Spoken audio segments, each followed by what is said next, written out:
Salut à tous et bienvenue sur la séance de Badjos. Aujourd'hui, on va parler de Escobar, film réalisé par Fernando León de Aranoa. Et j'ai une petite confession à vous faire, je ne parle pas espagnol. C'est la 55e fois que j'essaie de bien dire son nom à peu près correctement, donc on va dire, s'il vous plaît, que c'est à peu près bien dit. Le film nous raconte, comme son titre l'indique, une grosse partie de la vie de Pablo Escobar. Donc quand j'ai une grosse partie de sa vie, c'est parce qu'en fait, dès le début du film, il est déjà en tant que narcotrafiquant. On n'a pas ses débuts et tout ça, voilà. Quand on arrive dans le film, il est déjà trafiquant de drogue.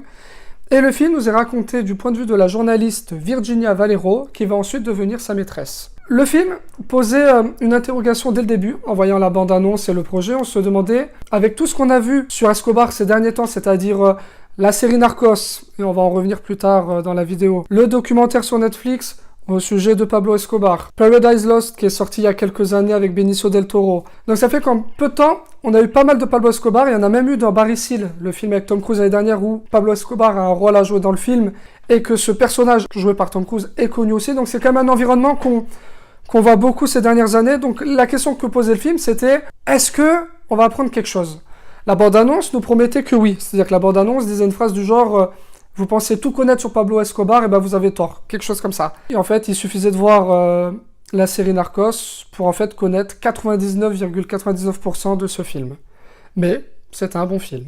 Alors on va rentrer un petit peu en détail là-dedans. Avant toute chose, ce qui m'a vraiment donné envie de voir ce film, c'est la présence de Javier Bardem en tant que Pablo Escobar. J'adore cet acteur.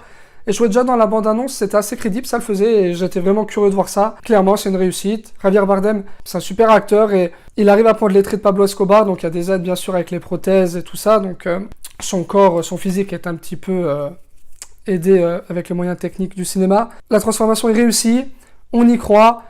Javier Bardem est ultra charismatique, comme l'était Pablo Escobar, donc du coup, ça fonctionne vraiment du tonnerre. Donc ça, c'est vraiment le gros point fort du film, c'est Javier Bardem.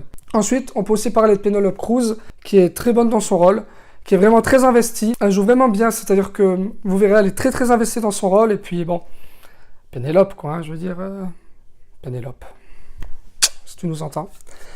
Et aussi, une chose qui est réussie dans le film, c'est le rythme, qui est assez bon. Le film, il dure 2 heures tout rond, je crois, et franchement, on s'ennuie pas. Le petit problème du film, c'est comme j'ai dit, pour ceux qui ont vu la série Narcos, le film, il n'a aucun intérêt, à part pour voir Javier Bardem en Pablo Escobar. Franchement, on n'apprend strictement rien. Toutes les scènes qu'il y a dans le film, on les a déjà vues dans Narcos. Le film est un peu plus en accéléré, ce qui est logique, c'est pas le même format, on peut pas raconter en 2 heures ce qui est raconté en 2 saisons dans la série, mais tous les éléments importants y sont. Il y a certaines scènes qui ressemblent beaucoup, forcément, parce que ça reprend des faits réels, donc forcément il y a des scènes qui sont similaires. Tu es devant l'écran, tu vois que c'est un bon film, ce qu'il y a devant toi, c'est un bon film. Et une petite chose que je trouve dommage dans le film, c'est que il parle pas espagnol dans le film, et ça je trouve c'est quand même dommage. Alors j'ai vu le film en VO, et pourtant je parle pas un mot espagnol, donc c'est à dire que si le film il avait été en espagnol, j'aurais dû tout lire comme un bouffon.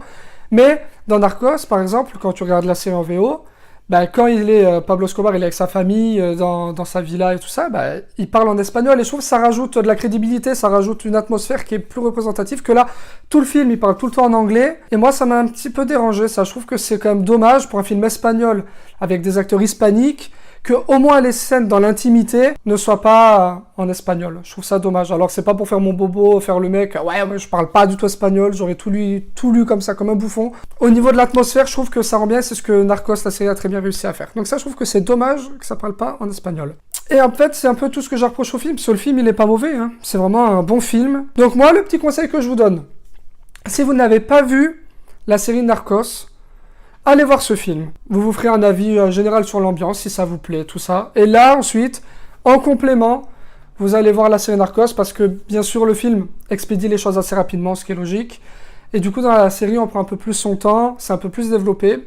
Donc voilà. Donc moi, je lui donne la note de 3 sur 5, parce que ça reste un bon film, avec un super casting. Ça mérite d'être vu. Mais voilà. Dommage, parce que je comprends pas vraiment l'intérêt d'avoir fait ça comme ça. C'est quand même un petit peu dommage. Donc voilà, 3 sur 5 pour ce bon film sur Pablo Escobar. Merci à tous d'avoir regardé cette vidéo. Comme d'habitude, n'hésitez pas à partager, commenter, liker et vous abonner. Et moi sur ce, je vous dis hasta la vista baby.